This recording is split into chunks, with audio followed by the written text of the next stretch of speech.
నిర్మల్ జిల్లాలో జరుగుతున్న అభివృద్ధిని చూసి ఓర్వలేక ప్రతిపక్ష పార్టీ నాయకులు మంత్రి ఇంద్రకరణ్ రెడ్డిపై బురద జల్లుతున్నారని మున్సిపల్ చైర్మన్ ఈశ్వర్ మండిపడ్డారు.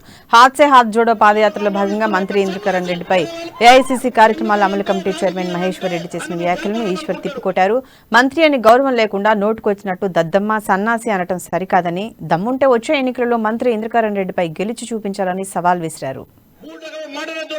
కేవలం మాయ మాటలతోటి ఓట్లు దండుకొని నిర్మల్ లో మంత్రి పదవి 8 సంవత్సరాలుగా అనుభవిస్తున్న ఒక సన్యాసి కేవలం ఎన్నికలంటే రాజకీయాలంటే అనుకు వ్యాపారం అనుకుంటాడు. ఎన్నికలు వస్తే డబ్బుతో గెలుస్తా అనుకుంటాడు. 8 సంవత్సరాలలో ఇచ్చిన హామీ నెరవేర్చలే, ప్రజలను పట్టించుకోలే.